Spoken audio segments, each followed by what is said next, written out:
আর এখানে দাওয়া সেন্টার সালাত আদায় করছেন, বাজার তো ভালোই দেখছেন, বেশ ভালো মহিলা পুরুষ দিয়ে ঘেরা, কি বা পুরুষ সবই মহিলা। পৃথিবী এরকম হবে, আরো গতি খারাপ আছে, পরিবেশ আরো খারাপ হবে। এরা কিন্তু একটা প্রায় মুসলমান, এরা সব হিন্দু নয়, এরা ইহুদি খ্রিস্টান, এরা আপনারই মেয়ে, আপনার ভাইয়ের মেয়ে। দিন আরো গতি, আরো পরিবেশ খারাপ হবে। একজন পুরুষের পিছনে 50 জন মানে শত নারী ধাওয়া করবে অন্যায়ের জন্য।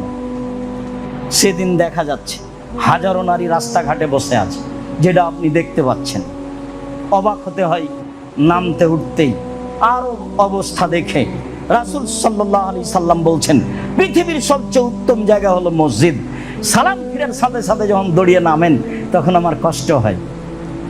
আপনি তো সবচেয়ে ভালো জায়গায় বসে আছেন, সালাতের জায়গায় বসে আছেন, তা আপনার এত তাড়াহুড়া লাগলো কেন? সালাম ফিরার পরে উঠছেন কেন? কি আছে, আজ তো কোনো কোর্ট নেই এদেশে, তো আল্লাহর রাস্তায় কোর্টে জুমার দিন কোর্ট চলে না, বন্ধ আছে, শনিবারও বন্ধ। কত বন্ধ নেবেন? আর কত দিবস আছে? আল্লাহর রাস্তায় দিবস দিয়ে পূর্ণ আছে। পৃথিবী মাত্র 2টা দিবস আছে, একটা ঈদুল আজহার, একটা ঈদুল ফিতর। এছাড়া পৃথিবীতে কোনো মানুষের জন্য দিবস নেই, এই ঘোষণা রাসূল সাল্লাল্লাহু আলাইহি সাল্লাম দিয়েছে। তিনি মক্কা বিজয়ের দিনকে দিবস বলে ঘোষণা দেননি। মুসলমানের যদি কোনো দিবস থাকতো তাহলে থাকতো মক্কা বিজয়ের দিন। যেহেতু তিনি মক্কা বিজয়ের দিন দিবস ঘোষণা দেননি, কাজে পৃথিবীতে আর কোনোদিন মুসলমানের জন্য দিবস হতে পারে না। এটা একটা অসম্ভব ব্যাপার। আর মুসলমানেরা ঠাকুরের গানকে মেনে নিতেও পারে না। কত বলেছি, কত বক্তব্যে আপনাকে বলেছি, ঠাকুর তো জাতির শত্রু, ঠাকুর তো বাঙালির শত্রু, ঠাকুর তো ঢাকা বিশ্ববিদ্যালয়ের শত্রু, একবারে ডাহা খোলা শত্রু। ঠাকুর তো ইংরেজদের দালাল, ঠাকুর তো লন্ডনে থাকতো আপনি যখন বিপদে, আপনি যখন জেল হাজতে। ঠাকুর আপনার পছন্দ হলো কিভাবে? এটা হয় কি করে? সম্মানিত দিনী ভাই, আজ জুমার খুতবায় বক্তব্যের বিষয় মসজিদ, মসজিদে যাওয়া, মসজিদে সালাত আদায় করা, মসজিদের মর্যাদা, এ নিয়ে আমরা ধারাবাহিকভাবে কয়েক জুমা আলোচনা করব, আশা করছি ইনশাআল্লাহুল আজিজ। আমাদের রমজানের পরবর্তী আলোচনার ধারাবাহিক আলোচনায় প্রথম আলোচনা ছিল আজানের ফজিলত, তারপরের আলোচনা ছিল আজানের শব্দ পদ্ধতি, এরপরে আমাদের আলোচনা মসজিদ নিয়ে। আল্লাহ তাআলা বলেন, ইয়া আইয়ুহাল্লাযীনা আমানু ইযা নুদিয়া লিস-সালাতি মিন ইয়াউমিল জুমআ, হে বিশ্বাসী মানুষজন, যারা আল্লাহকে না দেখে বিশ্বাস করো, জাহান্নাম জান্নাতকে বিশ্বাস করো, ভাগ্যকে মেনে নিয়েছ, শুনে রাখো, তোমাদেরকে যখন জুমার দিন আজান দিয়ে ডাকা হয় তখন তোমরা দ্রুত মসজিদে চলে আসো, ব্যবসা বাণিজ্য ছেড়ে দাও। যখন সালাত হয়ে যাবে তখন আবার আল্লাহর অনুগ্রহ, সম্পদ, পয়সাপাতি উপার্জনে মাঠে নেমে যাও, বেশি বেশি আল্লাহকে ডাকো, আল্লাহ তোমাদের প্রতি দয়া করবেন, এ কথা আল্লাহ তাআলা বলেন। তাতে আমরা অবগত হয়েছি যে জুমার দিনও মানুষকে পয়সা উপার্জনে ব্যস্ত থাকতে হবে। জুমার দিন, শনিবার দিন, 2 দিন ছুটি তো বহু দূরের কথা, পয়সা উপার্জন করতে হবে না এরকম কোনো দিন নেই, এমন কোনো দিবসও নেই। আনন্দ ফুর্তির জন্য পয়সা উপার্জন করতে হবে না এমন কোনো দিন নেই। হজ করতে গিয়েও মানুষ ব্যবসা করতে পারে, এই কথা আল্লাহ তাআলা বলেন। ইন্দোনেশিয়ার মানুষেরা উমরা করার পরে হজের দিন পর্যন্ত বিভিন্ন ব্যবসায় ব্যস্ত থাকে। পাকিস্তানের লোকেরাও কাছাকাছি থাকে। বহু দেশের মানুষই সুযোগ পেলেই ব্যবসা করে, যা আল্লাহ তাআলা বলেছেন, তাহলে পয়সা উপার্জনের বিষয়টি আল্লাহর আদেশ। তাতে এ কথাও বলা হয়েছে যে পিতা ছেলের উপার্জন খেতে পাবে, তবে যতদিন পিতা উপার্জন করতে পারে ততদিন পিতাই উপার্জন করবে, এটাই শরীয়ত। যদিও আল্লাহ নবী বলেছেন ছেলের সম্পদ পিতারই সম্পদ, তার মানে যতদিন পিতা বেঁচে আছেন ততদিন ছেলে নিজেই নিজের সম্পদের মালিক নয়। যদিও অংশ বন্টনের সময় তাকে মালিক বলে ঘোষণা করা হয়েছে, কিন্তু আল্লাহ নবী বলেছেন ছেলে এবং ছেলের সম্পদ সবই পিতার। এরপরেও পিতাকে উপার্জন করে খেতে হবে, এ কথাই ঠিক। আব্দুল্লাহ ইবনে আব্বাস রাদিয়াল্লাহু তাআলা আনহু বলেন যে লাম্মা দাখালা রাসূলুল্লাহ সাল্লাল্লাহু আলাইহি সাল্লাম আল বাইতা, যেদিন আল্লাহর নবী মক্কা বিজয় করলেন সেদিন তিনি কাবা ঘরের ভিতরে প্রবেশ করেছিলেন। ফাদা ফিন নাওয়াহিহি কুল্লিহা, ভিতরে ঢুকে তিনি চতুর্দিকে দোয়া করলেন। ওলাম ইসল্লি, তিনি ভিতরে সালাত আদায় করলেন না। সুম্মা খারাজা মিনহু, অতঃপর তিনি বাইতুল্লাহ ঘরের ভিতর থেকে বের হয়ে আসলেন। রাকা রাকাতাইনে ফি কিবালিল কাবা, কাবা ঘরের মুখের উপরে 2 রাকাত সালাত আদায় করলেন এবং বললেন হাদিয়াল কেবলা, এটাই হচ্ছে কেবলা। কোন দিকে দাঁড়িয়ে তিনি কাবা ঘর সামনে করেছিলেন তা স্পষ্ট প্রমাণ না হলেও আলোচনাতে বোঝা যায় যেদিকে দরজা আছে, যেদিকে মুলতাজাম আছে, যেদিকে হাজরে আসওয়াদ আছে, হাজরে আসওয়াদ কালো পাথরটা শেষ হলেই মুলতাজাম, মানে যেখানে আল্লাহর নবী মুখ লাগিয়েছেন, গাল লাগিয়েছেন, বুক লাগিয়েছেন এবং অনেক দোয়া করেছেন, সেখানে এখন যাওয়া কিছুটা সহজ, আর পাথর চুমা দিতে যাওয়া সহজ নয়, অনেক ভারী। এরপরে আছে দরজা। বহুদিন যাবৎ পরবর্তী বিদ্বানেরা এইখানে দাঁড়িয়ে কাবা ঘরকে সামনে রেখে সালাত আদায় করেছেন। যদিও প্রায় 500 বছরেরও বেশি 4 জন ইমাম কাবা ঘরের চারদিকে দাঁড়িয়ে ইমামতি করতেন সময়ের ব্যবধানে। সৌদ বংশ তা তুলে দেন। এটাও ছিল ধর্মে একটা বড় অপরাধ যে 4 মাযহাবে 4 সময়ে সালাত হবে, এটা আসলে হয় না। দলমত হলে যা হয়, মানুষ নিজেকে আর ভালোবাসতে পারে না, ভাই ভাই মতবিরোধ হয়ে যায়, যার ফলাফল আপনারা নিজেরাও দিনরাত দেখে আসছেন। অত্র বুখারী মুসলিমের হাদিসে প্রমাণ হয় যে তিনি ভিতরে সালাত আদায় করেননি। পরবর্তী বুখারী মুসলিমের এক হাদিসে এটাও প্রমাণ হয় যে উসমান ইবনে আবু তালহা আল হাজাবি আর আব্দুল্লাহ ইবনে রাওয়াহা আর জায়েদ তারা একসাথে কাবা ঘরে প্রবেশ করলেন। তারপর যখন বের হলেন তখন আব্দুল্লাহ ইবনে ওমর জিজ্ঞাসা করলেন, আল্লাহর নবী কি ভিতরে সালাত আদায় করেছিলেন? ভিতরে সালাত আদায় করা অত গুরুত্ব থাকলে বা ভিতরে যাওয়াটা অত গুরুত্বপূর্ণ বিষয় হলে তিনি আবু বকর ওমরকে সাথে করেই যেতেন। মানে বহু কথাতে বলেছেন এটা আমি বললাম, এটাই আবু বকরের কথা, এটাই ওমরের কথা, আমি এটার প্রতি ঈমান আনলাম, এটার প্রতি ঈমান এনেছে আবু বকর, এটার প্রতি ঈমান এনেছে ওমর। আবার রাস্তাঘাটে বের হলে ব্যাগ বকচা লাগেজ আল্লাহ রাসূলেরটা আবু বকর সিদ্দিকের সাথে থাকতো, আবু বকর রাদিয়াল্লাহু তাআলা আনহুর ব্যাগ বকচা ব্যাগ লাগেজ থাকতো আল্লাহ রাসূলের সাথে। তখন ব্যাগ বকচা ওমরের ব্যাগ বকচার সাথে থাকতো না। পারিবারিকভাবে রাস্তায় চললে মুহাম্মদ সাল্লাল্লাহু আলাইহি সাল্লাম আবু বকর সিদ্দিকের পরিবারের সাথে একসাথে চলতেন। সবকিছু একসাথে থাকত। যদিও আবু বকর সিদ্দিকের মেয়ে রাসূলের ঘরে, উমর রাদিয়াল্লাহু তাআলা আনহুর মেয়েও রাসূলের ঘরে, এরকম তফাৎ দেখা গেছে। তো তারা কয়েকজন ভিতরে গেলেন, তারা বলছেন আল্লাহর নবী ভিতরে ঢুকে 2 রাকাত সালাত আদায় করেছিলেন।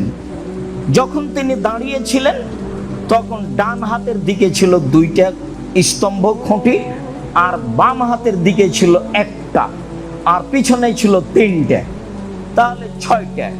সেই দিন কাবা ঘর ছিল 6টি স্তম্ভ খুঁটির উপরে। এই কথা আব্দুল্লাহ ইবনে উমর বলেন, হাদিস বুখারী মুসলিম। উভয়ের সমন্বয়ে ভিতরে সালাত আদায় করা উত্তম নয়, বাহিরেই সালাত আদায় করতে হবে। কেন?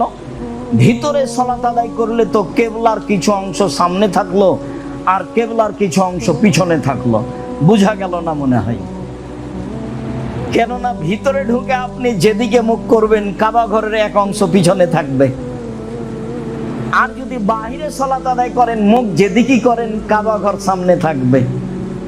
তিনি বাহিরে সালাত আদায় করলেন, ওই বর্ণনাই বুখারী মুসলিমের বর্ণনা, তাতে তিনি ঘোষণা দিলেন এটাই হচ্ছে কেবলা, এই ঘরকে সারা পৃথিবীর মানুষ কেবলা হিসাবে সালাত আদায় করবে, এ কথা তিনি বললেন।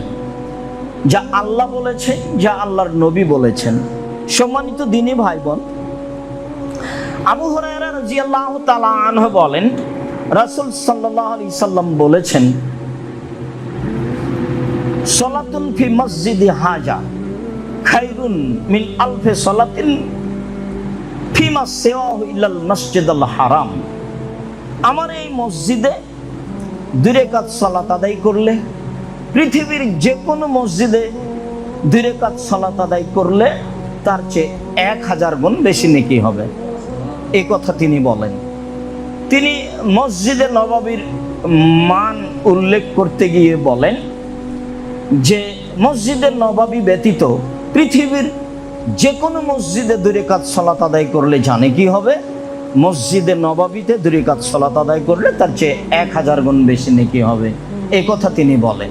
তিনি বাক্যের শেষে বললেন ইল্লাল মসজিদুল হারাম, তবে হারাম ব্যতীত। হারাম এ কথার অন্তর্ভুক্ত নয়, কাবা ঘর এ কথার অন্তর্ভুক্ত নয়। কাবা ঘর ভিন্ন, সময়ের গতিতে হবে ইনশাআল্লাহ। আজকের জন্য এতটুকু বলে রাখি যে যেই হাদিসে বলা হয়েছে যে অন্য মসজিদে 2 রাকাত সালাত আদায় করলে জানে কি হবে, কাবা ঘরে 2 রাকাত সালাত আদায় করলে তার চেয়ে 1,00,000 গুণ বেশি নেকি হবে, এই হাদিসটা ঠিক নয়। বাকি যত হাদিস আছে 1,00,000 গুণের বেশি, হাজারও বেশি, সেগুলো সব সহিহ। মানে কাবা ঘরে 2 রাকাত সালাত আদায় করলে পৃথিবীর যে কোনো মসজিদ থেকে কত বেশি নেকি হবে তা হিসাবে নিয়ে আসা হয়নি। বলা হয়েছে যে পৃথিবীর যে কোনো মসজিদের চেয়ে 1,00,000 গুণের বেশি। বেশি কত তার মাপকাঠি উল্লেখ করা হয়নি, তাতে ইসিম তাফজিল মানে অনেক অনেক অনেক বেশি এই কথা উল্লেখ করা হয়েছে। কথাটি মনে রাখা ভালো হবে যে 1,00,000 গুণের বর্ণনা ঠিক নয়, এছাড়া যত বর্ণনা আছে লক্ষের বেশি সবই ঠিক। হজের আলোচনায় একটা কথা বলেছিলাম, আল্লাহ নবী বলেছেন আব্দে মানাফ আমার বংশের লোকেরা শোনো, কাবা ঘরে 24 ঘন্টা সালাত চলবে এবং 24 ঘন্টা তওয়াফ চলবে। কাবা ঘরে কোনো নিষিদ্ধ সময় নেই, আর কাবা ঘরে কোনো নিষিদ্ধ সময়ে তওয়াফ চলবে না এ কথাও নেই। আর হজ ওমরা করতে গিয়ে সবচেয়ে বেশি নেকির কাজ হলো তওয়াফ, এই কথা বলেছিলাম। আর সবচেয়ে দুর্বল পয়েন্ট বা বোকামি কাজ হলো তানিম মসজিদে গিয়ে ইহরাম বেঁধে একাধিক ওমরা করা। তাতে বলা বাহুল্য বলা হয়েছিল যে আপনার কখন হায়েজ হলো পুরুষ মানুষ আপনি যে আপনি তানিম মসজিদে গিয়ে ইহরাম বেঁধে ওমরা করছেন, এ আবার কোন কথা?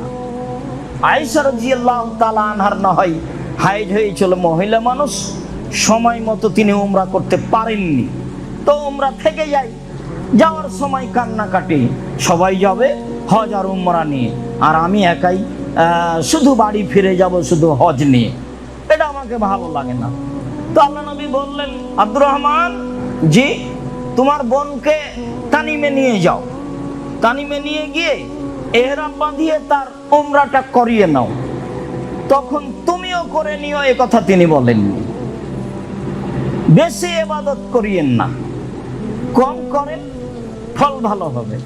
মনে আছে কি, অজুর আলোচনায় বলছিলাম বা ইসলামের ভিত্তির আলোচনায় বলছিলাম, একটা লোক এসে বলল, বলেন একটা আমলের কথা যাতে জান্নাতে চলে যাব।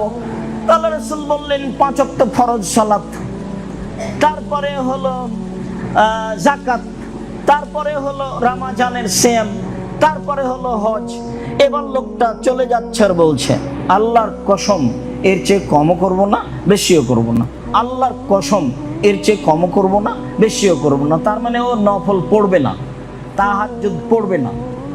তো আল্লাহ রাসূল বলছেন, মান সাররা ইয়ানজুরু রাজুল মিন আহলিল জান্নাহ ফালয়ানজুর ইলা হাজা, সঙ্গী সাথী শোনো, কেউ যদি জান্নাতি দেখতে চাও, এই দেখে নাও, এই লোক হলো জান্নাতি। হাদিস তো বুখারী মুসলিম। বেশি ইবাদত করলেন, ফল ভালো হলো না, তাহলে কেমন হলো? অনেক হুজুর বলেছেন, অনেকেই বলছেন যে মিকাতের বাহিরে চলে গিয়ে ইহরাম বেঁধে উমরা করতে পারে। কোথায় যে এগুলো পেল বুঝলাম না। কম করেন, এক সফরে একটাই উমরা করেন, একটা হজ করেন, জানটা বাঁচুক, আপনিও বাঁচেন, শরীয়তও বাঁচুক, ইবাদতটা আপনার হয়ে যাক, ভুল পদ্ধতিতে পা দিয়েন না। বলছিলাম,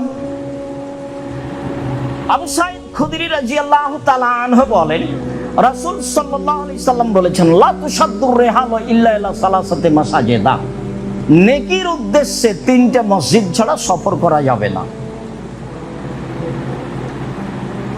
একটা হলো মসজিদুল হারাম, একটা হলো মসজিদুল আকসা, আর একটা হলো মসজিদে হাজা। এই যে আমার এই মসজিদ, মসজিদে নববী, নেকির আশায় পাড়ার মসজিদ ছেড়ে পৃথিবীর কোনো মসজিদে যাওয়া যাবে না, এই 3টা ছাড়া। হ্যাঁ, যেখানে সালাত আদায় করছেন সেখানে বেদাত দিয়ে পূর্ণ, তখন আপনাকে সঠিক আকীদার মসজিদ খুঁজে বের করতে হবে, এ কথাই ঠিক। যেখানে যান খুতবাটাও বেদাতি খুতবা হয়, সেখান থেকে আপনাকে একটা সম্ভবপর খুঁজে বের করতে হবে কোথায় কোরআন হাদিসের খুতবা হয়, সেটাই ঠিক। ইকরাউল কোরআনা ফিল খুতবাতাইনি ইউযাক্কিরুন নাসা, আল্লাহর নবী 2 খুতবাতেই কোরআন মাজিদ পড়তেন আর উপদেশ দিতেন, এটাই সুন্নাত। আর মুসল্লি যে ভাষার, সেই ভাষাতেই খুতবা হতে হবে, বাধ্য হতেই হবে। যেই ভাষার মুসল্লি খুতবা, সেই ভাষাতেই হতে হবে, হতেই হবে। জোর করে ধর্ম মেনে কোনো লাভ নেই, কারো পৈতৃক সম্পত্তি নয়, সব ভাষাতে নবীকে পাঠানো হয়েছে।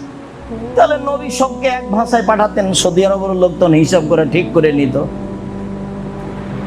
সব ভাষাতেই খুতবা হতে হবে, এটাই সুন্নাত। আবু হুরায়রা রাদিয়াল্লাহু তাআলা আনহু বলেন, রাসূল সাল্লাল্লাহু আলাইহি সাল্লাম বলেছেন, মা বাইনা বাইতি ও মিম্বারি রাউযাতুম মিন রিয়াজিল জান্নাহ ওয়াল হাউজু আলা মিম্বারি, বুখারী মুসলিমের হাদিস। পৃথিবীর মানুষ শুনে রেখো, আমি যে ইমামতি করি, এই মেহরাব আর এই যে আমার ঘর যেখানে আমি থাকি, যেখানে আয়েশা থাকে আমি থাকি, এই 2টার মধ্যে যে জায়গাটা, এই জায়গাটা হলো জান্নাতের একটি টুকরা, রাউযাতুম মিন রিয়াজিল জান্নাহ। এটুকু বক্তব্যের পরে তিনি বললেন, ও মিম্বারি আলা হাউজি, আর আমার মিম্বারটা যেখানে আমি সালাত আদায় করি, এখানে রয়েছে হাউজে কাউসার। মানে বিচারের মাঠে যখন হাউজে কাউসারের পাশে মানুষ উপস্থিত হবে, সেটা হলো তার মিম্বারের নিচে, সেটা হলো মসজিদে নববীর পাশে, নববীতেই, সেটা হলো মসজিদে নববীর যেটা মেহরাব, সেই মেহরাবের নিচে। এই ঘোষণা রাসূল সাল্লাল্লাহু আলাইহি ওয়াসাল্লাম দিলেন, হাদিস বুখারী মুসলিম। সম্মানিত দিনী ভাই বোন, এখানে একটি জোরালো কথা যে সারা পৃথিবীর মানুষের জন্য একই কথা, বাঙালিদের জন্য বাংলা ভাষায় বলছি। সম্মানিত দিনী ভাই বোন, আল্লাহর নবী কোনদিন এই বাক্যের পরে এই জায়গাটুকুতে সালাত আদায় করলে বেশি নেকি হবে এ কথা বলেননি। কোনদিন কোন সাহাবী এই মিম্বার থেকে নিয়ে তার ঘর পর্যন্ত এখানে সালাত আদায় করতে হবে এরকম মনে করেননি। সাহাবী করেননি, তাবেঈ করেননি, তাবেঈ করেননি, 4 মাযহাবের বড় বিদ্বানগণ করেননি। সারা পৃথিবীর কোনো মানুষ ভাবেনি যে এই ঘর থেকে নিয়ে আমার মিম্বার পর্যন্ত এই জায়গায় সালাত আদায় করতে হবে, এই জায়গায় সালাত আদায় করলে বেশি নেকি হবে, এরকম কথা বলেননি। যত দূর পর্যন্ত গেট আছে, গেটে লেখা আছে 22 নম্বর গেট, 31 নম্বর গেট, 213 নম্বর গেট, গেটে ঢুকে 2 রাকাত সালাত আদায় করলে সারা পৃথিবীর যে কোনো জায়গায় 2 রাকাত সালাত আদায় করলে জানে কি হবে, তার চেয়ে 1000 গুণ বেশি নেকি হবে। এক নেকি বেশি হবে যদি বলা হয় রাওজাতুম মিন রিয়াজিল জান্নাতে, তাহলে সেই কথা হবে বিদআত, সেই ইবাদত হবে হারাম, সেই ইবাদত হবে বিদআত। কেন সেখানে সরকারিভাবে নারী পুরুষ সালাত আদায় করতে যাবে? কেন সেই জায়গার মাদুরটা সাদা হবে? কেন সেটাকে ভিন্নভাবে সম্মান করা হবে? পৃথিবীর কোনো বিদ্বান বলেন নিয়ে কথা, বরং বিদ্বানগণ এভাবে এসেছেন। আচ্ছা, এ বাক্যের অর্থ কি? আল্লাহ নবী তো বলে গেলেন না বাক্যের অর্থ কি, খালি বলে দিলেন যে আমার মিম্বার থেকে আমার ঘর পর্যন্ত এইটুকু জান্নাতের একটা অংশ, জান্নাতুল ফেরদাউসের একটা অংশ। তো বিদ্বানগণ বলতে লাগলেন এটা আসলেই অংশ, আসলে অংশ হলে সেখানে সালাত আদায় করতে হবে, এটা তো নয়। আবার কেউ বলেছেন আসলে এইটা বলে এইটার একটা মসজিদের বা এই জায়গার একটা মর্যাদা উল্লেখ করা হয়েছে, বলা হয়েছে যে আল্লাহ আলাম, আল্লাহই ভালো জানেন এর যে রহস্য কি। আল্লাহ রাসূল বলেন ওই যে ওহুদ, ওহুদকে আমরা ভালোবাসি, ওহুদ আমাদের ভালোবাসে। তো ওহুদ পাহাড় জড় বস্তু, আমাদের কি ভালোবাসে? আমরা কি দিয়ে বুঝবো যে ওহুদ পাহাড় আমরা ভালোবাসে? আল্লাহ রাসূল কি বললেন এইটা? এর তো ব্যাখ্যা মানুষ জানে না। আমরা ওহুদ পাহাড়কে ভালোবাসি, ওহুদ পাহাড় আমাদের ভালোবাসেন, এইগুলো হচ্ছে মুতাশাবিহাত বাক্য, যার সারমর্ম মানুষের অবগতিতে নেই। আমার মিম্বার থেকে নিয়ে মসজিদ পর্যন্ত এই জায়গাটুকু জান্নাতের অংশ, এ কথার সারমর্ম পৃথিবীর মানুষ জানে না।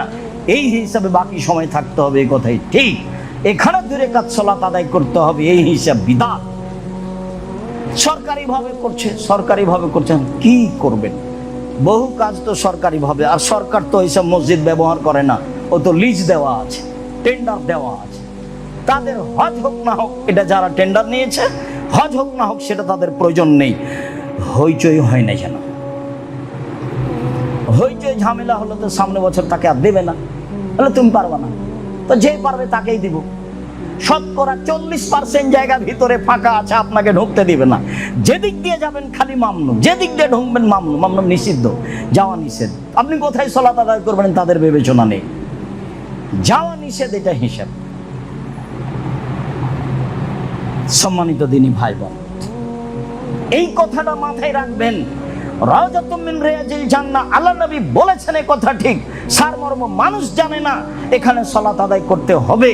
এই হিসাবে রাসূল সাল্লাল্লাহু আলাইহি ওয়াসাল্লাম দেননি, নিজে করেননি, সাহাবী করেননি, তাবেঈ করেননি, পৃথিবীর বিদ্বানগণ করেননি, কোনো মনীষী করেননি।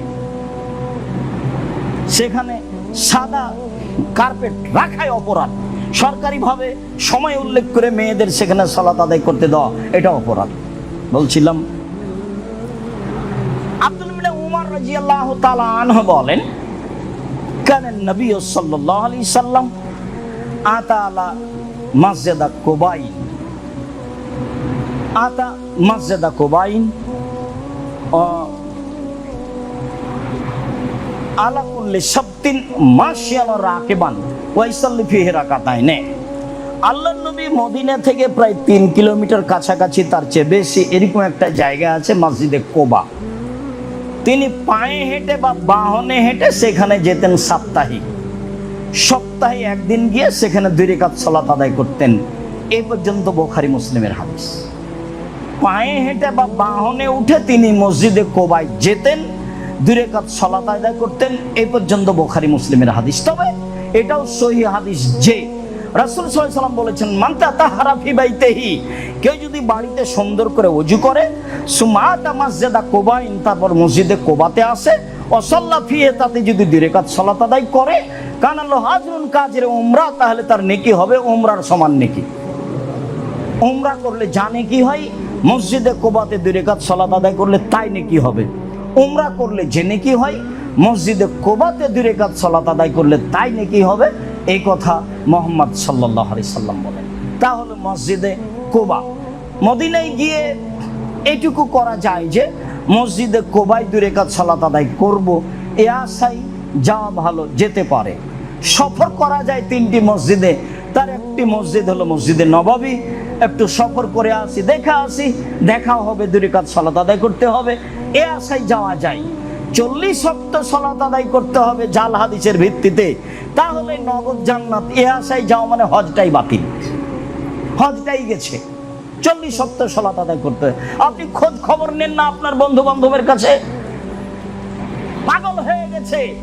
40 ওয়াক্ত সালাত আদায় করতে হবে, তার জন্য তো 8 দিন থাকা, 5 8 40, বা সব মিলে ঠিকই আছে, হিসাব নিকাশে ঠিক আছে, সরকারি হিসাবে ঠিক আছে, মুআল্লিমের হিসাবে ঠিক আছে, আমারও হিসাবে ঠিক আছে, সবাই তো হিসাব ঠিকই করেছে। কাবা ঘরে 2 রাকাত সালাত আদায় করতে হবে জামাতে 4, এর মাথাতে ওটা কথা নেই, বাস 40 ওয়াক্ত জান্নাত নগদ। ধর্ম পাগল নয়, ধর্ম কারো কথা দিয়ে চলে না। 40 দিন তাকবীরে তাহরিমা পেলে তার নামটা জাহান্নামের তালিকা থেকে কেটে দেওয়া হবে, তো মুনাফিকের তালিকা কেটে দেওয়া হবে, যেটা হলো 40 দিন তাকবীরে তাহরিমা। 40 ওয়াক্ত নয়, মর্মে হাদিসটি জাল। এই জন্য মদিনা যাওয়া যাবে না। কেন? মদিনার লোকই তো হজ করতে যাচ্ছেন মক্কায়, আর তো আবার মক্কার লোক কেন মদিনায় কেন যেতে পারে? গেছে হজ করতে, একটু সফরে যাবে। এই যে সফর যায় 3টা মসজিদে, তার মধ্যে একটা মসজিদে নববী আছে, তাই গেলাম একটু সফরে। ওই যে ওখানে মসজিদে কোবা আছে, ওখানে 2 রাকাত সালাত আদায় করব, তাহলে উমরার নেকি পাবো, হ্যাঁ এসা একটু সফর করতে পারেন। এছাড়া মদিনায় যেতে হবে এই হিসাব নেই। সম্মানিত দিনী ভাই বোন, আবু হুরায়রা রাদিয়াল্লাহু তাআলা আনহু বলেন, রাসূল সাল্লাল্লাহু আলাইহি সাল্লাম বলেছেন, আহাবুল বিলাদি ইলাল্লাহি মাসাজিদুহা ওয়া আবগাজুল বিলাদি ইলাল্লাহি আসওয়াকুহা। পৃথিবীর সবচেয়ে উত্তম জায়গা হলো মসজিদ, আর পৃথিবীর সবচেয়ে নিকৃষ্ট খারাপ জায়গা হলো বাজার। আর এখানে দাওয়া সেন্টার সালাত আদায় করছেন, বাজার তো ভালোই দেখছেন, বেশ ভালো, মহিলা পুরুষ দিয়ে ঘেরা, কিবা পুরুষ সবই মহিলা। পৃথিবী এরকম হবে, আরো গতি খারাপ আছে, পরিবেশ আরো খারাপ হবে। এরা কিন্তু একটাও প্রায় মুসলমান, এরা সব হিন্দু নয়, এরা ইহুদি খ্রিস্টান, এরা আপনারই মেয়ে, আপনার ভাইয়ের মেয়ে। দিন আরো গতি, আরো পরিবেশ খারাপ হবে। একজন পুরুষের পিছনে 50 জন মানে 100 নারী ধাওয়া করবে অন্যায়ের জন্য। সেদিন দেখা যাচ্ছে হাজারো নারী রাস্তাঘাটে বসে আছে, যেটা আপনি দেখতে পাচ্ছেন। অবাক হতে হয় নামতে উঠতেই। আরো অবস্থা দেখে রাসূল সাল্লাল্লাহু আলাইহি সাল্লাম বলছেন, পৃথিবীর সবচেয়ে উত্তম জায়গা হলো মসজিদ। সালাম ফিরার সাথে সাথে যখন দৌড়িয়ে নামেন, তখন আমার কষ্ট হয়। আপনি তো সবচেয়ে ভালো জায়গায় বসে আছেন, সালাতের জায়গায় বসে আছেন, তা আপনার এত তাড়াহুড়া লাগলো কেন? সালাম ফিরার পরে উঠছেন কেন? কি আছে? আজ তো কোনো কোর্ট নাই এদেশে, তো আল্লাহর রাস্তায় কোর্টে জুমার দিন কোর্ট চলে না, বন্ধ আছে, শনিবারও বন্ধ। কত বন্ধ নেবেন? আর কত দিবস আছে? আল্লাহর রাস্তায় দিবস দিয়ে পূর্ণ আছে। পৃথিবী মাত্র 2টা দিবস আছে, একটা ঈদুল আজহার, একটা ঈদুল ফিতর। এছাড়া পৃথিবীতে কোনো মানুষের জন্য দিবস নেই, এই ঘোষণা রাসূল সাল্লাল্লাহু আলাইহি সাল্লাম দিয়েছেন। তিনি মক্কা বিজয়ের দিনকে দিবস বলে ঘোষণা দেননি। মুসলমানের যদি কোনো দিবস থাকতো, তাহলে থাকতো মক্কা বিজয়ের দিন। যেহেতু তিনি মক্কা বিজয়ের দিন দিবস ঘোষণা দেননি, কাজে পৃথিবীতে আর কোনোদিন মুসলমানের জন্য দিবস হতে পারে না। এটা একটা অসম্ভব ব্যাপার। আর মুসলমানেরা ঠাকুরের গানকে মেনে নিতেও পারে না। কত বলেছি, কত বক্তব্যে আপনাকে বলেছি, ঠাকুর তো জাতির শত্রু, ঠাকুর তো বাঙালির শত্রু, ঠাকুর তো ঢাকা বিশ্ববিদ্যালয়ের শত্রু, একবারে ডাহা খোলা শত্রু। ঠাকুর তো ইংরেজদের দালাল, ঠাকুর তো লন্ডনে থাকতো আপনি যখন বিপদে, আপনি যখন জেল হাজতে। ঠাকুর আপনার পছন্দ হলো কিভাবে? এটা হয় কি করে? সম্মানিত দিনী ভাই, বলছিলাম রাসূল সাল্লাল্লাহু আলাইহি সাল্লাম বলেন, মান গাদা ইলাল মসজিদ আও রাহা আদাল্লাহু লাহু নুজুলান ফিল জান্নাহ। কেউ যদি সকালে বিকালে মসজিদে যায়, কেউ যদি সকালে বিকালে সালাত আদায় করতে যায়, তাহলে আল্লাহ তার জন্য মেহমানি প্রস্তুত করেন। যতবার যায় যতবার আসে, যতবার যায় যতবার আসে। আল্লাহর মেহমানি তো শুধু শুনছি, খেতে তো পাইনি। খেতে পেলে বোঝা যাবে। তো মেহমানি তো উনি কি দিবেন? তো মেহমানি দিবেন সারা পৃথিবীকে তিনি নিজ হাতে একটা রুটি বানাবেন। তখন সারা পৃথিবীর দামি জায়গাও থাকবে, বুড়িগঙ্গা নদীও থাকবে। সারা পৃথিবীকে তিনি হাতে রুটি বানাবেন, নিজ হাতে। নিজ হাতে রুটি বানিয়ে নাস্তা হিসেবে জান্নাতীদের দেওয়া হবে। তাতে তরকারি থাকবে মাছের কলিজা, মাছ এবং ষাঁড়ের কলিজা, এইটা থাকবে তরকারি। সারা পৃথিবী হলো নাস্তা, রুটি, আর এটা হলো তরকারি। জান্নাতে যেটা প্রথম প্রস্তুত হবে আপনার আমার জন্য, সৎ মানুষের জন্য। তো রাসূল সাল্লাল্লাহু আলাইহি সাল্লাম বললেন যে সকালে বিকালে মসজিদে যায়, তার জন্য আল্লাহ তাআলা মেহমানি প্রস্তুত করেন। মেহমানিকে মানে মেহমানকে যে খেতে দেয়। তো মেহমানি একদিন দামি খাদ্য, 3 দিন কোন রকম, 3 দিনের পরে মেহমানি নেই। যেই জন্য বলা আছে যে শ্বশুর বাড়ি 3 দিনের পরে থাকলে টাকা দিয়ে দিতে হবে। তখন কেউ অনেক কথাই বলেছে, যে যাই বলুক কথা এটাই, 3 দিনের পরে মেহমানি নেই। বিবাহ করেছেন, বউ বাড়িতে থাকবে আপনার মায়ের কাছে থাকবে। বিদেশে থাকেন, বউকে শাশুড়ির কাছে রেখেছেন কেন? বিদেশে আছেন 5-10 বছর থাকেন, বউ আপনার শাশুড়ির কাছে কেন? আপনার মায়ের কাছে থাকবে। আপনার বউ যদি কারোর সাথে গল্প করে আর এটা যদি আপনার শাশুড়ি দেখে, তাহলে বলবে এই কথা বলা হয় না। আর যদি আপনার মা দেখে কারোর সাথে প্রেমের গল্প করছে, তাহলে আপনার মা অজ্ঞান হয়ে যাবে। ইন্না লিল্লাহি ওয়া ইন্না ইলাইহি রাজিউন। ওটা হলো শাশুড়ি, এটা হলো মা। এখন মায়ের নামে খুলিয়েন, বইয়ের নামে খুলিয়েন না, টাকা বেশি হলে পালিয়ে যাবে। আপনার হিসাবই ভুল। রাগ হয়েছে তাতে কি হবে? মাটির উপরে ঘুম থেকে উঠে দেখলেন সবচেয়ে খারাপ মানুষ মা, মাটির উপরে ঘুম থেকে উঠে দেখলেন সবচেয়ে খারাপ মানুষ বাপ, আর উল্টা বলছে কোথাও ঠিক। আমাকে সহ্য করে না, আমার ছেলে মেয়েকে সহ্য করে না, আমার ছোট ভাই 10 পয়সা ইনকাম করে না, তাকে নিয়ে রাত দিন আমার মা ভাসে, আমার বোনের ছেলে মেয়েকে নিয়ে আমার মা ভাসে বেড়াই, এ কথাই ঠিক। আমার বউকে গালি দেয়, টাকা আমি দিয়ে আমার বউকে গালি দেয়, এ কথাও ঠিক। তারপরেও এটা আপনার মা, এটা আপনার বাপ, মুখ খোলার কোনো সুযোগ নেই। মনে রাখবেন, শ্বাস বন্ধ হয়ে গেলে দিন রাত চিৎকার করলে এটা আর ফিরে আসবে না। আমার আব্বা একদিন আমাকে বলেছিলেন, বেটা এই পাঞ্জাবিটা ভারী লাগে। তো এই কথাটার আমি দাম দিইনি। সেই দিন থেকে নিয়ে এখন পর্যন্ত এই কথা আমি ফেরত পাই না। এর সংশোধন কি দিয়ে হবে? পৃথিবীতে এমন কোনো পথ নাই সেটা সংশোধন করা। 1 মিনিটের জন্য যদি সময় থাকতো তাহলে এটা আমি সংশোধন করতাম। আমার বাপকে এই পাঞ্জাবি খারাপ লাগে এটা আমি বুঝতে পারিনি তখন। পাঞ্জাবি ছিল মোটা কাপড়ের, এটা আমাকে খুব কষ্ট দেয়। আমার জীবনে বেঁচে থাকা যতদিন আছে সবচেয়ে আমার বাপের এই কথাটা আমার কাছে কষ্টকর। আমাকে বলছে, বেটা পাঞ্জাবিটা ভারী লাগে। আমি কথা তখন দাম দিতে পারিনি। কাপড় তো ভালো, ভারী কেন বলছে? এই কথাটার আমি হিসাব দিতে পারি না। সম্মানিত দিনী ভাই বোন, বলছিলাম রাসূল সাল্লাল্লাহু আলাইহি সাল্লাম বলেন, মানুষ সকালে বিকালে মসজিদে গেলে আল্লাহ তার জন্য জান্নাতে মেহমানি তৈরি করবেন। এই কথা রাসূল সাল্লাল্লাহু আলাইহি সাল্লাম বলেন। আল্লাহুম্মা সাল্লি আলাইহি আল্লাহুম্মা বারিক আলাইহি।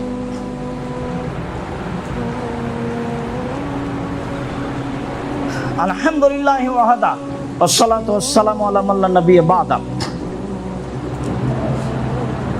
আবু হুরায়রা রাদিয়াল্লাহু তাআলা আনহু বলেন, রাসূল সাল্লাল্লাহু আলাইহি সাল্লাম বলেছেন,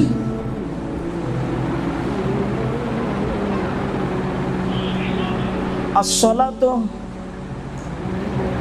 ya bani salama diarakum tuktabu asarukum diarakum tuktabu asarukum। হে বানু সালামা, মসজিদের নিকটে বাড়ি করার চেষ্টা করিও না, পদক্ষেপ অনুযায়ী নেকি দেওয়া হবে। হে বানু সালমা, তোমরা মসজিদের নিকটে বাড়ি করার চেষ্টা করিও না, পদক্ষেপ অনুযায়ী নেকি দেওয়া হবে। যার পদক্ষেপ যত বেশি হবে তার নেকি তত বেশি হবে। রাসূল সাল্লাল্লাহু আলাইহি সাল্লাম এই কথাও বলেছেন যে জুমার দিন যদি মানুষ নিজে গোসল করে, পরিবারকে গোসল করায়, পায়ে হেঁটে মসজিদে যায়, বাহনে না উঠে, কাঁধ ডিঙিয়ে সামনে না যায়, ইমামের খুতবা শোনে, সালাত আদায় করে, তাহলে যতবার পা উঠিয়েছে তত বছর সিয়াম পালন করলে জানে কি হয়, তত বছর তাহাজ্জুদ পড়লে জানে কি হয়, তত নেকি হবে। যতবার পা নামিয়েছে তত বছর সালাত আদায় করলে তাহাজ্জুদ জানে কি হয়, তত বছর সিয়াম পালন করলে জানে কি হয়, তাই নাকি হবে। অর্থাৎ 1 বছর সিয়াম পালন করলে 1 পদক্ষেপ, 1 বছর তাহাজ্জুদ পড়লে 1 পদক্ষেপ সমান। তাহলে পদক্ষেপ অনুযায়ী নেকি, তাই তিনি বললেন। আবু সাঈদ খুদরি রাদিয়াল্লাহু তাআলা আনহু বলেন, রাসূল সাল্লাল্লাহু আলাইহি সাল্লাম বলেন, আযাবুন নাসে আজরান আবআদুহুম ফাবাদুহুম মামশান। যার পদক্ষেপ যত বেশি তার নেকি তত বেশি, যার পদক্ষেপ যত বেশি তার নেকি তত বেশি। এই কথা বলার পরে বলছেন, আল্লাযী ইয়ান্তাজিরুস সালাতা সুম্মা ইউসাল্লিহা মাআল ইমাম। একটা লোক সালাতের অপেক্ষা করছে, তারপরে আবার ইমামের সাথে সালাত আদায় করছে। তখন আল্লাহ রাসূল বলছেন, আযমু আজরান আল্লাযী ইউসাল্লি সুম্মা নামা। ওই লোকের চেয়ে এই লোকের নেকি অনেক অনেক অনেক বেশি, যে ব্যক্তি বাড়িতে সালাত আদায় করে ঘুমিয়ে গেল। মসজিদে পায়ে হেঁটে গেছে, জামাতে সালাত আদায় করেছে, সালাতের জামাতের জন্য অপেক্ষা করেছে, তার নাকি অনেক অনেক অনেক বেশি। এই কথা মুহাম্মদ সাল্লাল্লাহু আলাইহি সাল্লাম বলেন। সব হাদিসগুলি বুখারী মুসলিম।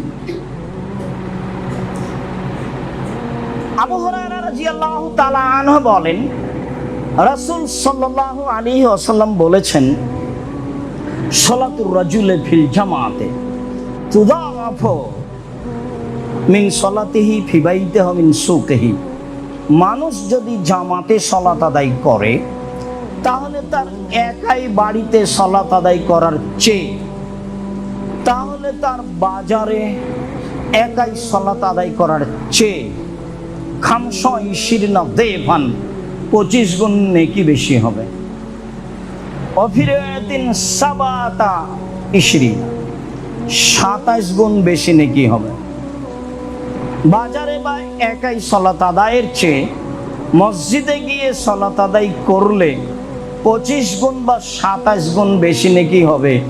এই কথা রাসূল সাল্লাল্লাহু আলাইহি সাল্লাম বলেন। হাদিস বুখারী মুসলিম। এই কথা বলার পরে তিনি বলেন, ওয়াদালিকা আন্নাহু তাওয়াজ্জা ফাহসানুল ওযুয়া। এই নেকি বেশি এই জন্য যে, আপনারা একটু দয়া করে রাস্তায় দাঁড়ায়েন না, বুঝতে তো পারছেন মানুষের যেতে অসুবিধা হয়, ওই পিছন দিকে একটু জায়গা নেওয়ার চেষ্টা করেন। আর না হলে উপরে ফ্যানের মনে হয় ব্যবস্থা করা হয়েছে, সেখানে যাওয়া যায়। জায়গা না থাকলে দাঁড়িয়ে থাকতেন, কিন্তু যারা যাতায়াত করছে তারা জায়গা পাচ্ছে না, রাস্তা পাচ্ছে না। কাজে আমাদের জন্য শোভনীয় উচিত হবে রাস্তাটা ছেড়ে দিয়ে কোনো একটা জায়গা গ্রহণ করা। সম্মানিত দিনী ভাই বোন, বলছিলাম রাসূল সাল্লাল্লাহু আলাইহি সাল্লাম তারপরে বললেন যে এটা এই জন্য যে সুন্দর করে ওযু করলো, সুম্মা খারাজা ইলাল মসজিদ, তারপর মসজিদে গেল, লা ইখরুজু ইল্লা সালাত, আর শুধু সালাত আদায়ের জন্যই মসজিদে বের হয়েছে। তো লাম তাখতু খুতওয়াতান ইল্লা রফিয়া বিহা দারাজাতুন ওয়া হুত্তা আনহু সায়া। যতবার পা রাখা হবে তত একটা করে নেকি মান বাড়িয়ে দেওয়া হবে, আর একটা করে পাপ মিটিয়ে দেওয়া হবে। যতবার পা রাখবেন, যতবার পা রাখবেন তত পদক্ষেপ সমান। একটা নেকি আগের ছিল 1 বছরের তাহাজ্জুদ আর 1 বছরের সিয়াম। আর এখানে বুখারী মুসলিমের হাদিসে এসেছে যে পদক্ষেপ সমান, 1 নেকি 1 মর্যাদা, 1 নেকি 1 মর্যাদা। এই পর্যন্ত আল্লাহ রাসূল বললেন। তারপরে বললেন যে সুম্মা সাল্লা, মসজিদে এসে সালাত আদায় করলো। লা তাজালুল মালায়েকাতু তুসাল্লি আলাইহি মা দামা ফি মুসাল্লাহু। যতক্ষণ পর্যন্ত মুসাল্লাত সালাত আদায়ের জায়গাতে থাকলো সালাম ফিরার পরে, ততবার ফেরেশতা এই কথাটি বলছে। এখানে মনে রাখবেন, যতক্ষণ থাকছেন, যতদিন বেঁচে থাকবেন, বাড়িতে যান, যেখানে যান, এই কথা মনে রাখবেন। আর যতদূর সম্ভব পাশের লোক একটু বলবেন। এখন শোনেন, আপনি সালাম ফিরে বসে আছেন, তখন ফেরেশতা বলছেন, আল্লাহুম্মা সাল্লি আলাইহি আল্লাহ তুমি তার প্রতি দয়া করো। আল্লাহুম্মা রহমহু, আল্লাহ তুমি তার প্রতি রহমত নাজিল করো। আল্লাহুম্মা গফির লাহু, আল্লাহ তুমি তাকে ক্ষমা করো। আল্লাহুম্মা তুব আলাইহি, আল্লাহ তুমি তার তওবা কবুল করো। মালাম ইউযি ওয়ালাম ইহুদিস, এইটা অতক্ষণ পর্যন্ত ফেরেশতা বলতে থাকবে যতক্ষণ পর্যন্ত আপনি আর একজনকে কষ্ট না দিবেন। একজনকে ধাক্কা দিয়ে চলে গেলেন, একজনকে পায়ের উপরে কাঁধের উপর পা রেখে ডিঙ্গিয়ে চলে গেলেন, তখন কষ্ট দেওয়া হলো, তখন আর ফেরেশতারা এই কথা বলবেন না। বা ওযু ভেঙে গেল, তখন আর ফেরেশতারা এই কথা বলবেন না। হাদিস বুখারী মুসলিম। এমনিতে অন্যদিন শুনেছি যে পায়ে হেঁটে মসজিদে গেল, সালাতের পরে বসে বসে জিকির আজকার করলো, তাহলে লোকটা হয়ে গেল সেই দিনের মতো যেদিন তার মাতাকে জন্ম দিয়েছে, নিষ্পাপ হয়ে গেল। সেটা আগে থেকে আমরা অবগত আছি। নিরুপায় ছাড়া জুমা মিস করবেন না, বরং বন্ধু বান্ধব আত্মীয় স্বজনকে নিয়ে আসার চেষ্টা করবেন। আমি আপনার ধর্মীয় ব্যাপারে চূড়ান্ত সঠিকভাবে কিছু না কিছু উপকার করবো ইনশাআল্লাহ। তো সেদিন তো হয়ে যাবে সেই দিনের মতো যেদিন তার মাতাকে জন্ম দিয়েছে, নিষ্পাপ হয়ে যাবে, এই কথা বলেছি।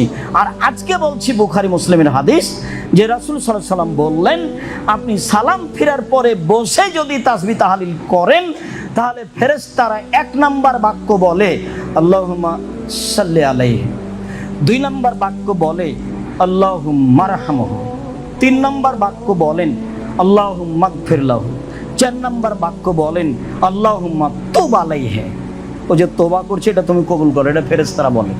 যতক্ষণ পর্যন্ত ওযু নষ্ট হচ্ছে, নষ্ট না হচ্ছে, যতক্ষণ পর্যন্ত আপনি কষ্ট না দিচ্ছেন। হাদিস বুখারী মুসলিম। একেবারেই সালাম ফেরার পরে উঠে যাওয়া গতিটা থেকে ফিরে আসলেন, একেবারেই অপছন্দ গতি। আমি সবাইকেই সহযোগিতা করার জন্য বলছি। আর আমার যারা দিনী বোন এক একজন কষ্ট পান যে এত কেন বলা হয়। আল্লাহ রাসূলও বলতেন সালাতের পরে দানের কথা। আর এসব প্রতিষ্ঠান এভাবেই চলে, সরকারও জনগণের পয়সা দিয়ে চলে।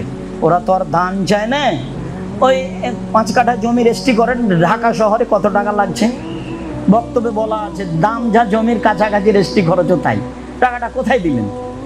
আর একটা ভ্যাট আছে, জমির খাজনা দিতে হবে কেন? কত পয়সা সরকার নিচ্ছে তার কোনো হিসাব আছে? কোরআন মাজিদে আছে সরকার টাকা দিয়ে দেশ চালাবে উসমানের মতো, সেটা কি এখন আছে? কত পথ আছে আপনার কাছ থেকে একটা জোর করে কেটে নেওয়ার পথ আছে, ভ্যাট এমনি কেটে দিবে, আপনার কিছু বলা লাগে না। তাহলে কোনো কিছুই চলে না পয়সা ছাড়া, একটা সরকার চলে না 10 জনগণের পয়সা ছাড়া। আর কত পথ আছে সরকারের পয়সা ইনকামের মানুষের কাছ থেকে, কত কিভাবে তার কোনো হিসাব নাই। আর এইসব বেসরকারি প্রতিষ্ঠানগুলি জামিয়া সালাফের মতো যেগুলো সাধারণ প্রতিষ্ঠান, যেখানে শিক্ষার ব্যাপারে সরিষা সম পরিমাণ ছাড় নাই, সেই প্রতিষ্ঠানগুলো এইভাবেই চলে। সেগুলো সরকারি সহযোগিতায় চলে না, ব্যক্তিগত সহযোগিতায় চলে। বিশেষ করে দিনী বোনেরা যারা আছেন, এই উদ্দেশ্যেই দান করবেন যেটা আল্লাহ রাসূল বলেছেন। দান করছি এই জন্য যে মহিলাদের জন্য জাহান্নাম ঘোষণা আছে, তিনি বলেছেন দান করলে মহিলাদেরকে জাহান্নাম থেকে বাঁচিয়ে দিবেন, এই জন্য দিচ্ছি। আর আপনার ধারণায় কেমন দান বলতে পারছি না। আমি মনে করি দানের জায়গা হিসাবে যেগুলো সবচেয়ে ভালো স্থান, তার মধ্যে আছে জামিয়া সালাফিয়া, শিরক মুক্ত প্রতিষ্ঠান জামিয়া সালাফিয়া, বিদআত মুক্ত প্রতিষ্ঠান জামিয়া সালাফিয়া, দল মুক্ত প্রতিষ্ঠান জামিয়া সালাফিয়া, সংগঠন মুক্ত প্রতিষ্ঠান জামিয়া সালাফিয়া, হিংসা মুক্ত প্রতিষ্ঠান জামিয়া সালাফিয়া, দেশের সর্ববৃহৎ প্রতিষ্ঠান জামিয়া সালাফিয়া। শিক্ষা মানে শিক্ষাগুণে, আয়াতনে, শিক্ষক সংখ্যায়, ছাত্র সংখ্যায় 519 জন ইয়াতীম অসহায় আছে। আপনি যান না কেন? আমি তো আপনাকে যেতে বলছি, যাবেন, একটু শান্তি লাভ করবেন, দেখে আসবেন। একদিক থেকে একদিক 9 পয়েন্ট কমে 1 কিলোমিটার, এই যে পাশে আছে বাণিজ্য মেলার পিছনে, দেখতে ভালো লাগে। কাজেই আপনার ভালোবাসা যেন থাকে, হোক না 5 টাকা দান, হোক না 10 টাকা দান, হোক 500 টাকা দান। আমি আপনাকে যেটা অনুরোধ করব সেটা হলো কোটাটা যেন আপনার সামনে দিয়ে খালি চলে না যায়। একে যে কোনো মূল্যে মূল্যায়ন করবেন, দরকার হলে একটা কয়েন, একটা টাকা দিয়ে মূল্যায়ন করবেন। এটা শহরের ব্যাপার, 1 টাকা দিয়ে মূল্যায়ন করতে আপনাকে হবে না। আপনি বরং 500, 1000 টাকা দিয়ে মূল্যায়ন করবেন, এটাই ভালো, যেটা আপনার জন্য সুবিধা। বলছিলাম সম্মানিত দিনী ভাই বোন, আমরা চলে আসছি কাছাকাছি। আবু হুরায়রা রাদিয়াল্লাহু তাআলা আনহু বলেন, রাসূল সাল্লাল্লাহু আলাইহি সাল্লাম বলেছেন 7 শ্রেণীর মানুষ বিচারের মাঠে বিশেষ ছায়াতলে থাকবে। ওপরে যেতে হবে, নইলে কি এখন তো আর আপনারা উপরে যেতে পারছেন না, ভালোই তো কষ্টকর, রাস্তা তো একেবারেই বন্ধ। আচ্ছা, অল্প কয়েক মিনিট একটু কষ্ট করে দাঁড়ান। বলছিলাম রাসূল সাল্লাল্লাহু আলাইহি সাল্লাম বলেন 7 শ্রেণীর মানুষ বিচারের মাঠে বিশেষ ছায়াতলে থাকবে, যেদিন আল্লাহর ছায়া ছাড়া আর কোনো ছায়া থাকবে না। তার মসজিদের একটা আলোচনা আছে, সেই জন্য এই কথাটা বলছি। 7 শ্রেণীর মানুষের সাথে একটা মসজিদের কথা আছে। ওরা বিশেষ ছায়াতলে থাকবে যেদিন আল্লাহর ছায়া ছাড়া আর কোনো ছায়া থাকবে না, যেদিন সূর্য হবে মানুষের মাথার 1 মাইল উপরে। আঘাত কথাটি নাই দুনিয়াতে, কিভাবে চালু আছে আমরা জানি না। যেইভাবে আসলে জিবরাইল পায়ের আঘাত করে জমজম পানি বের করলেন, তা আমরা তো জানি ইসমাইলের পায়ের আঘাতে জমজম পানি বের, ও তো দুধ খায়, ওর আবার পায়ের আঘাত কি আছে? এখন সবাই বলছে, এটাই শুনেছি বুখারী মুসলিমের হাদিসে আছে জিবরাইল পায়ের আঘাত দিয়ে জমজম পানি বের করলেন। সম্মানিত দিনী ভাই বোন, এক ইমামুন আদেল, ন্যায়পরায়ণ নেতা। আব্দুল্লাহর বক্তব্যের মাঝে মধ্যে এই অংশ আসে। ন্যায়পরায়ণ নেতা যারা 10-এর পয়সা মেরে খায়, যারা আত্মসাৎ করে, যারা চুরি করে, যারা ধোঁকা দেয়, যারা বিরোধিতা করে, যারা মানুষকে জেল হাজতে দেয়, যারা মানুষের প্রতি জুলুম করে, এরা কোনোদিন নেতা হতে পারে না। এরা কেউ নয়, সব মুনাফিক। আর আল্লাহ নবী বলছেন, এরকম মানুষকে যদি তোমরা নেতা করো তাহলে আল্লাহ তোমাদের উপর অসন্তুষ্ট হবেন। যার বিপদ, যার সমস্যা আমাদেরকে মাঝে মধ্যে ভোগ করতে হচ্ছে। এমনি তো মহিলা মানুষ নেতা হলে, নেত্রী হলে ওই দেশের উপরে গজব নাজেল হবে, এই কথা রাসূল সাল্লাল্লাহু আলাইহি ওয়াসাল্লাম বলেছেন। সেটাও বুখারী মুসলিম হাদিস। যার ফলাফল সবাই ভোগ করছে, তারপরে মানুষের কেন যে চেতনা ফিরে আসে না? দল নিয়ে সবাই ব্যস্ত, দল নিয়ে যে ব্যস্ত, আর একজনকে মায়েরা ন্যাংরা করে দিবে, তখন কি হবে? হিসাব আছে। মানে বিবেচনা ছাড়াই জীবিকা নির্বাহ করলে হবে? বিবেচনার দাম আছে, বিবেচনার বিবেকের খুব দাম আছে। বিবেক যার যত বেশি, বিচারের মাঠে তার বিচার তত বড় হবে। যার বিবেচনাই নাই তার বিচার নাই। পাগলের কোনো বিচার নেই, পাগলের বিচার হবে না। এই কথা রাসূল সাল্লাল্লাহু আলাইহি ওয়াসাল্লাম বলেন। ন্যায়পরায়ণ নেতা। 2, সব নাশাফি ইবাদাতিল্লাহ, ছোট থেকে যারা ইবাদতে অভ্যাসী, 7 বছর বয়সে সালাত শুরু করেছে, 10-12 বছর বয়সে সিয়াম শুরু করেছে, বড় হয়ে হোসে তাহাজ্জুদ শুরু করেছে। ছোট থেকেই যারা ইবাদতে অভ্যাসী, তারা থাকবে বিশেষ ছায়াতলে। 3, রাজুলুন কালবুহু মুআল্লাকুন বিল মসজিদ খারাজা মিনহু হাত্তা ইয়াউদা ইলাইহি, যার অন্তরটা মসজিদের সাথে লেগে আছে। মসজিদ থেকে বের হয়েছে, আবার ভাবছে কখন ফিরে আসবে, কখন ফিরে আসবে। এমন মানুষ থাকবে বিচারের মাঠে বিশেষ ছায়াতলে। জোহরের সালাত আদায় করেছেন, আসরের সালাতে যাবেন, সেজন্য ব্যস্ত হয়েছেন।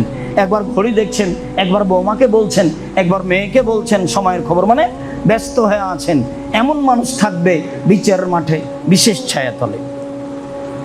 রাজুলানি তাহাব্বা ফিল্লাহি ইজতামা আলাইহি তাফাররাকা আলাইহি, 2 জন বন্ধু, বন্ধুত্ব গড়েছে আল্লাহকে সন্তুষ্টের জন্য, কেটে দিয়েছে আল্লাহকে সন্তুষ্টের জন্য। বেশ ভালো চাল চলন, আচরণ ভালো, তো তার সাথে চলে ফিরে উঠে বসে। তো মাঝে মধ্যে হঠাৎ দেখা যায় কেন জানি রাতে বসে আড্ডা পিটে। তাহলে দোস্ত কি ব্যাপার, তোমাকে তো আমি খুব ভালোবাসি, দেখি তুমি রাতে বসে আড্ডা পিটো, এভাবে মোবাইল ব্যবহার করো, তাহলে দিন দিন আসে না, এর সাথে চলা যাবে না, তখন ছেড়ে দিতে হবে। খারাপ বন্ধু আপনাকে বিপদে নিয়ে যাবে, এ কথাই ঠিক। আল্লাহ রাসূল বললেন, এরা 2 জন থাকবে বিচারের মাঠে বিশেষ ছায়াতলে। রাজুলুন যাকারাল্লাহ খালিয়ান ফাবাতাইনাহু, ওই লোক থাকবে বিচারের মাঠে বিশেষ ছায়াতলে যে নির্জনে আল্লাহকে ডাকে, তখন 2 চোখের পানি ঝরঝর করে ঝরে। হয় কোনোদিন বক্তব্য আসবে, আর না হলে আছে নেটে দেখুন আল্লাহ ভীতি, সেখানে হাদিস বলা আছে আল্লাহ ভীতি, আল্লাহর ভয়। তখন এই হাদিস বলা আছে যে ওই মানুষ, পুরুষ নারী বিচারের মাঠে বিশেষ ছায়াতলে থাকবে যেই পুরুষ নারী নির্জনে আল্লাহকে ডাকে, তখন 2 চোখের পানি ঝরঝর করে ঝরে। এ থাকবে বিশেষ ছায়াতলে, এই কথা রাসূল সাল্লাল্লাহু আলাইহি ওয়াসাল্লাম বলে। তারপরে যেটা বলেন এইটাতে প্রায় মানুষ ঠেকে আছে, প্রায় মানুষই বললেন যে রাজুলুন তাথু ইমরাতুন জাত হাসাবিন জামালিন, সুন্দরী নারী, ভালো বংশের সম্ভ্রান্ত পরিবারের সুন্দরী নারী জেনার দাওয়াত দিল, তখন আপনি বললেন ইন্নী আখাফুল্লাহ, আমি আল্লাহকে ভয় করি। আমাদের তো স্বভাব, আমাদের যুবকদের স্বভাব, মেয়েরা হাসি মুখে কথা বললে নাম্বার ধরে রাখে। মানুষের ঈমান তো হারিয়ে যাওয়ার মধ্যেই। আল্লাহ রাসূল বলছেন আমার জীবনে বড় ভয়, আমার উম্মত গোপন পাপে লিপ্ত হবে, এটা আমার ভয়। মোবাইল যে মানুষের গোপন পাপে এত বড় মাধ্যম, তা 10-15 বছর আগে মানুষের জানা ছিল না। মোবাইল যে আপনার কত বড় শত্রু তা আপনি বিবেচনা করতে পারছেন না। মোবাইল আপনাকে রাতে রাতে জাহান্নামে টেনে হেঁচড়ে নিয়ে চলে যাচ্ছে। চাল চলন চরিত্র, পুরুষ নারী অন্ধভাবে সবাই জেনার মধ্যে লিপ্ত। বাপ নিজ ঘরে, স্ত্রী নিজ ঘরে, ছেলে নিজ ঘরে, মেয়ে নিজ ঘরে, মনে হচ্ছে সবাই জেনার প্রতিযোগিতায় নেমেছে। বিষয়টি এরকমই। আল্লাহ রাসূল বলছেন কিয়ামতের লক্ষণ এতাহারাজুনা তাহারাজাল হেমারে, গাধা যেমন গাধীর সাথে মিলে লজ্জা বুঝে না, ষাঁড় যেমন গাভীর সাথে মিলে লজ্জা জানে না, মানুষ তেমন খোলা মাঠে জেনা করবে, লজ্জা বুঝবে না। রাসূল সাল্লাল্লাহু আলাইহি সাল্লাম বলছেন সম্ভ্রান্ত পরিবারের সুন্দরী নারী বলল জেনার কথা, তখন তুমি বললে আমি আল্লাহকে ভয় করি, এমন মানুষ থাকবে বিচারের মাঠে বিশেষ ছায়া তলে। তা তো ইব্রাহিম আলাইহিস সালামের ঘটনায়, হজের ঘটনায় সারার কথা আপনাকে বলেছি, সারার কথা তো মনে আছে। সম্মানিত দিনী ভাই বোন, রাসূল সাল্লাল্লাহু আলাইহি সাল্লাম তার পরের বাক্যে বললেন ওয়ারাজুলুন তাসাদ্দাকা বিসাদাকাতিন ফাফা, কোন মানুষ দান করলো, গোপনে দান করলো, হাত্তা লা তালামা শিমালুহু মাতুনফিকু ইয়ামিনুহু, বাম হাত জানতে পারলো না ডান হাত যেটা দান করলো। এ কথার অর্থ কি? মানুষের তো দুটো হাত, তো আল্লাহ রাসূল বলছেন ডান হাত দান করলো, বাম হাত বুঝলো না, এটার অর্থ কি? এটার অর্থ হলো এই যে আপনি সম্ভবপর দানটা গোপনে করলেন। প্রকাশ্যে দান করা যায় খোলা মাঠে, ওটা আল্লাহ বলেছেন, নবীও বলেছেন। নবীও বলেছেন এই শোনো, তাবুকের যুদ্ধে যেতে হবে, পরিস্থিতি খুব জটিল, রৌদ্র খুব বেশি, মানুষের পয়সাপাতি নেই, গাছে খেজুর পেকে এসেছে, যেতেই হবে, অর্ডার হয়েছে উপর থেকে, কি করা যায়? 600-700 কিলোমিটার পথ, কে কি করতে পারো? প্রথমে বললেন উমর, ঠিক আছে, অর্ধ সম্পদের অর্ধেক দিলাম। বললেন আবু বকর সিদ্দিক, ঠিক আছে, আপনাকে আর আল্লাহকে বাড়িতে রেখে যা আছে সবই দিলাম। উসমান, যত লোক যাবে তাবুকের যুদ্ধে অর্ধেকের যাতায়াত খরচ, খাওয়া খরচ আমি দিলাম। এর নাম দান, আর আগের গুলো ছিল বরকত।